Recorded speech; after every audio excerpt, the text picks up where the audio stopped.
Hey guys, welcome back to the channel. We have a bunch of results over the past few weekends. We had a heap of BSF events as well as the Vanguard Deluxe in Osaka and a VGCS. So we're just going to cover all the tournament results and just see how the trend is going to change come set 10 in a couple weeks in the global side. If you guys need any coaching for the BCS season, my link is in the bottom right hand corner for my Metafy. Feel free to book a session and we can get started. So looking at Puerto Rico, which happened a couple weeks ago, the first place team brought Shinjin Doji, Overlord, and Eva. Second place team brought WILISTA, Jet, and Minerva. Third was Overlord, Vanguard, and Rorowa. And then fourth, probably the most meta team out of the three, Jet, Eva, and Youthberg. So we do have a few lists to show here. So we have the Shinjin Doji list. This one doesn't have any of the stuff from set 10. So it's kind of like, I guess, weaker than the Snake version that the Japan side has, but everything else just, very straightforward. Persona rides are persona rides, and then, draw a bunch of cards. But I don't think there is actually much multi-attack, at least not from what I'm seeing. So I guess maybe the deck is just super tanky, just kind of sits there, and then grinds the game out. I haven't actually played Shinjin Doji much, so, feel free to let me know in the comments what you guys think about this deck. It does look cool, but yeah, come in first place, beauty of teams format. And we do have another list. So we do have Vanguard. This one, I don't think has the new PR. So the new PR came in the monthly Bushiro, I think. Obviously not released on the English side yet, but decided to run the Orphis ride line to get the world. Very interesting. And then, playing a super aggro early game, and then going to Vanguard and restand a bunch. Then we also have the Rorowa list. This list is pretty stock standard, but I think the most important thing is that Rorowa is built to be Jet because it's quick, it rushes hard. But the problem with Rorowa is that it kind of drops off in the later game.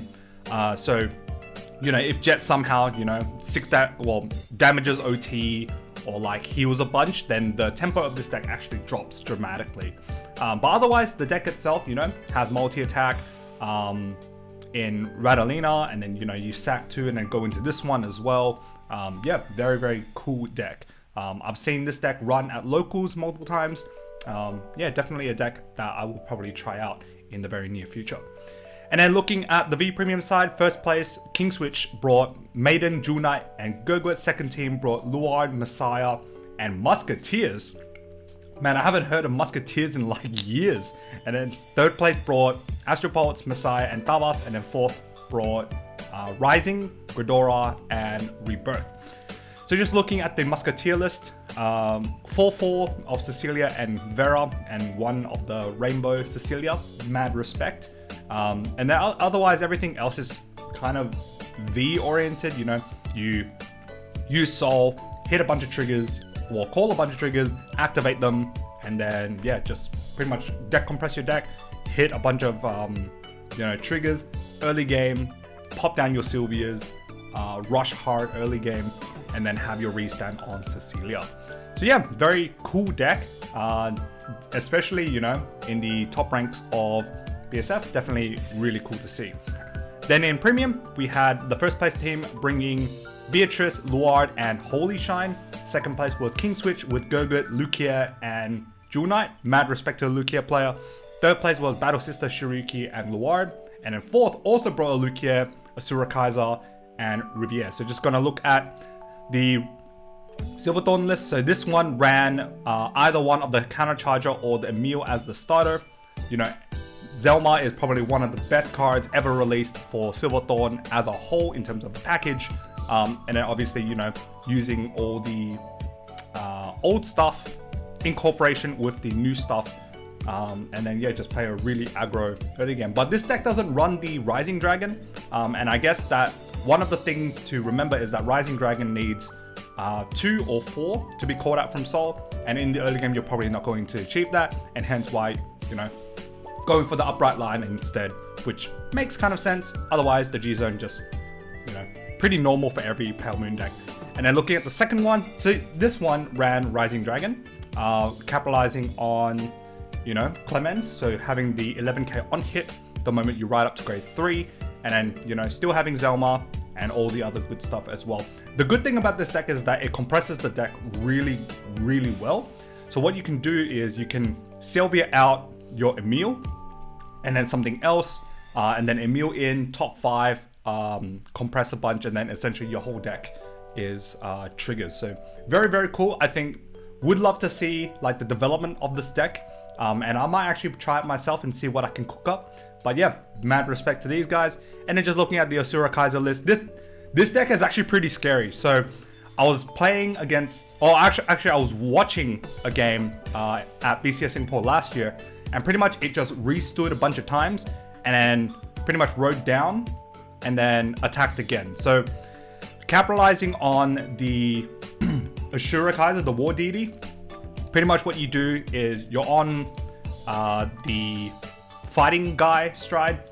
So you go attack for like 3, 2, 1, and then you ride down into this, and then you restand all your rear guards. And because you have Sazander becomes super big. So then you have like, you know, multiple attacks with like 50, 60k after you ride down, and it's just really, really hard to stop. And yeah, it's pretty gross, not gonna lie, pretty gross. All right, and then looking at Italy. Italy had standard. Top 4 was Eva, Jet, and Minerva. Second place was Eva, Lucia, and Overlord. I think the first place team was Nuno's team, so big shout out to Nuno. Third place was Wellstar, Eva, and Jet. And then fourth was Eva, Archite, and Lutetia. So just looking at the Lucia deck, nothing super special. Plays the clean sweep to suck in rear guard. So I guess this is for the Eva matchup. And then playing Zargon, 2-2 split of Zargon and Falcate. I guess it kind of works, but I feel that you really want to use Falcate because it is, how should I say, it doesn't need to hit. So then you can start chucking in your orders into Soul and only playing 3, which kind of makes sense. You don't really want to play 4 and clog up. I've started to switch from 4 to 3, and then once the new grade 2 PR comes out, probably gonna run it at 3 or even 2 because it's searchable from deck. So yeah, very, very cool to see a Lucia list there. And then looking at the V Premium side, so Rulebook brought Raging Form, Battle Sisters, and Anj.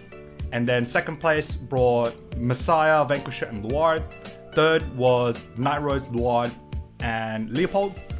And then fourth was Anj, Luard, and Maiden. So yeah, very cool deck composition. Definitely want to see the Raging Form list though. This is pretty much as cookie cutter as it gets for a Luard deck. I mean, not Luard, a Raging Form deck. A Raging Form deck. So playing a 4-4 of each of the Raging Forms, and then pretty much everything else that calls and counter charges and free calls. Yeah, as simple as it gets.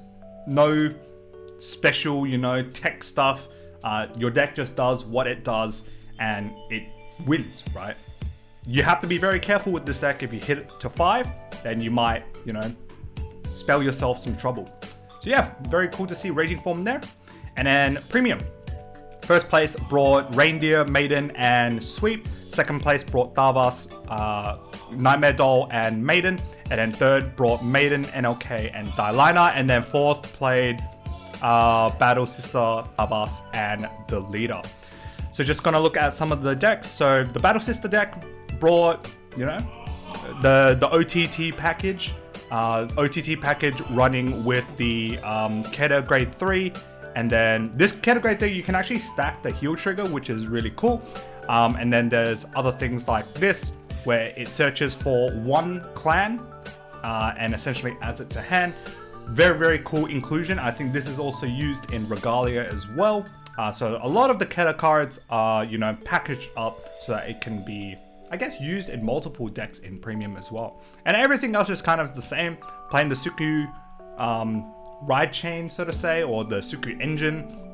But otherwise, yeah, very, very cool deck to see in the top tables. And then looking at the Freeze Ray Deleter deck. So this deck, you know, you sit on Freeze Ray, tank a turn, and then pretty much go into the Cosmic Dawn, restand a bunch of times with Gibbon, and then, yeah, your opponent's dead. So yeah, that was Italy. And then jumping to Indonesia, so the event that I went to. Amazing event. I think the record number, 423 players. Insane amount of teams there, and just seeing the community grow over the last couple years has been incredible. So the first place, Alpha 01, taking Youthberg, Eva, and Jet. Second place was Lutetia, Eva, and Jet. And then third place team, this was Jonathan Haptism's team. Big shout out to you, bro. Brought Eva, Jet, and Welstra. And then fourth place was Eva, Overlord, and Lutetia. And then looking to V Premium, Ogre Ascension taking it first place with Leopold, Spectral Duke, and Ange. Second was Jewel Knight, Luard, and Ange. And then third place again, Haptism's team with Jewel Knight, Luard, and Bavas. And then fourth place was Night Rose, Fenrir, and Messiah. Just looking at the few decks, so we have Spectral Duke playing 2 of the reverse dupe. Not a necessary play to play 4 of. You know, this is only a good late game card, and pretty much, you know, you do what Spectral Duke does, abuses full Cavalier Dragon, calls out a board, start smashing, restand, and pretty much when your opponent gives you 5 damage, rewrite into this and call it a game. So yeah, that's Spectral Duke. And then looking at the Fenrir list. So this list is pretty interesting. So it has Yatagarasu as a 3-off, but then Fenrir only at 2, which is really interesting. So you can restand a bunch.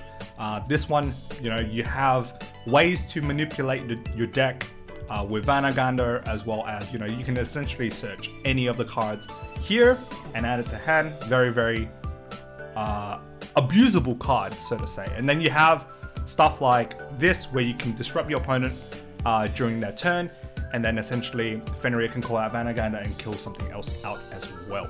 So yeah, very cool deck. Obviously they got the VPR as well, that really helps.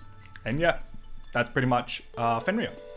And then the event that I ended up winning with David at Dipratama, so Wirap and Kelvin Galini, big shout out to them. They are absolutely broken teammates.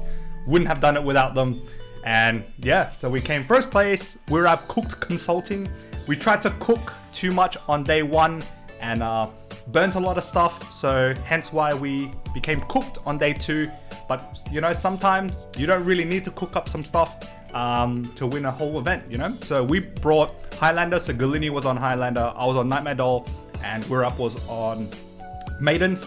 And then we played against Edo's team, so Ogre Infinity, Aku SMP. So the Gridora player was Kevin, Victor player was Faisal, and the NLK was Edo. So they came second. Third place was WGC Wirap Copium Crew. This team was really, really interesting to watch. I think Galini played against Chaos Breaker, and then I played against the Nova, and then the Nova, I think, rode up to grade 3, did a bunch of things, and then I think I had like 6 guardable cards with 2 intercepts, and tried to guard like 10 or 12 or 14 attacks or something. And then the Lawkeeper, this deck is really cool, so I'll explain it in a sec because we're going to look at it. And then Caesar Cards Team Z, so this was Davin's team, coming forth with Sweep, Beatrice, and Gridora. So just looking at the Lawkeeper deck, this deck is really, really interesting. So what you do is you ride into Lawkeeper, and then you use Best Harvest on the turn after your opponent tries to commit a board. Because then what happens is that you go into like Zanbust or any of your Retire Strides, pretty much nuke a board, draw a bunch, and then your hand is huge, right? And because Lawkeeper is defensive grade 3, at the start of your opponent's battle phase, you essentially just nuke units, and then it makes it really hard for them to kind of push you.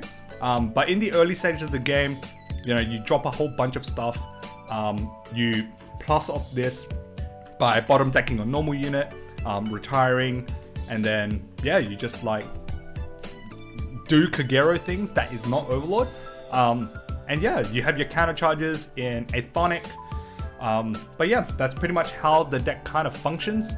Otherwise, like, the deck is very interesting. Definitely a deck that you guys should probably try out. I probably will try it out soon. But yeah, it was pretty hard trying to, you know, deal with this deck in testing. But that's because, you know, the ways that you play are a little bit suboptimal and a little bit different from how you usually would approach Kagero. So yeah, very, very cool deck.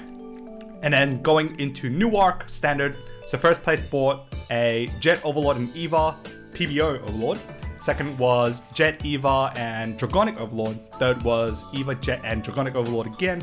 And the fourth was Dragonic Overlord, Jet, and Eva. So Jet, Eva, and an Overlord. Alright. Then looking at V. So V brought Steam Maiden, Luard, and Ange. Second was Luard, Ange, and Leopold. Third was Melody, Luard, and Tabas. And then fourth was Maiden, Night Rose, and Leopold. Then going into Premium. So the first place, did the first place come first 2 days in a row? Wow, broken players. So first place brought Gridora, Thavas, and Maiden, so Viva La Steam Maiden. And then second was Pandora, which brought Gridora, Highlander, and Neonectar. Third was Last Minute with Dialana, Highlander, and Thavas. And then fourth was Ice Spice with NLK, Gridora, and Rising. So just looking at the Katrina deck. So this deck runs the Jump Engine with the Barry Girin and the Vanilla Engine because it can create tokens, right? And sometimes this deck, you know, just catches you off guard and then, yeah, just steamrolls you because, you know, you have to deal with Katrina while you're on grade 2 and that is not fun. But yeah, this deck, you know, calls a bunch of tokens, rushes early, gets into, you know, jumps straight into a grade 3, goes into Katrina, and then just smacks your opponent. And pretty much as high as it can get, like the deck is just super duper strong. And probably something that, you know, people should be very aware of, especially if they're playing against Neonectar. And, you know, from the way that, you know, you approach the matchup, it either becomes super good or super bad for you. So yeah, that was the Neonectar. And then just looking at the Vanguard Deluxe. So this is probably the more interesting bit. This is where the meta kind of shifts with the set 10 stuff. And we can see that Gandiva is probably the most represented deck. The deck was actually so under the radar, but now it's like probably one of the best decks in the format. So Gandiva, huge portion at 9 with Jet, and then WILISTA. WILISTA is one of the newer decks coming into the format as well. And everything else, you know, Ebisu, Aquamarine, and so on and so forth. We don't talk too much about those, but Gandiva and WILISTA, two of the big decks coming into the format. And then the first team brought Gandiva, Ebisu, and Eva. Second place was Gandiva, Aquamarine, and Ebisu. And then third was a Jejuled. Big respect for the Jejuled player. I'm probably going to play the deck once it comes out, along with Overlord and Jet. And then fourth place was an Aquamarine, Gandiva, and Vanguard. Then looking at the B block, again, we can see that a huge portion is Gandiva and WILISTA. And then, you know, Ebisu and Jet just kind of died down a little bit, because I think a lot of people are now jumping onto the Gandiva, onto the WILISTA train. These decks are very, very strong. And then the first place team, Ebisu, Jet, and Messiah. And then second place was Gandiva, Youth, and WILISTA. So this is what you want to see in like the team compositions come set 10. So you want to see an Eva, a WILISTA, and something else. But there are arguments where you can bring a Jet, bring an Eva, and then bring Ebisu, obviously if you're playing in JP. So the third place team brought Jet, WILISTA, and Vanguard, and then fourth place brought Gandiva, Ebisu, and WILISTA, probably the most meta lineup in the JP side. And then just covering the VGCS, kind of, that happened in Perth recently. So we had Tokyo Alley 11 Marine. This event was a anime convention, pop culture anime convention. I've known the people from Tokyo Alley for a very, very long time. And for them to finally step into a convention center, it is an amazing experience and, you know, hard work paying off. So big shout out to Melanie, so Ochi Brochi, for, you know, sorting out this stuff for us. And it's just, you know, a way to kind of show out Vanguard to the rest of the world. So this is as sweaty as it can get. 3 Jet, 3 Overlord, and 2 Eva. And then the first to fourth rankings, Jin coming first with Jet. Second was Nick with Eva. Third was Ben with Jet, and then fourth was David with Eva. And that's pretty much all the results we have for this weekend, last weekend, a few weekends ago. And yeah, let me know what you guys think of everything that has happened over the last couple of weeks in the comments down below. If you guys like this video, pop a like, comment down below, and yeah, subscribe if you haven't already, and I'll see you guys in the next video. Peace.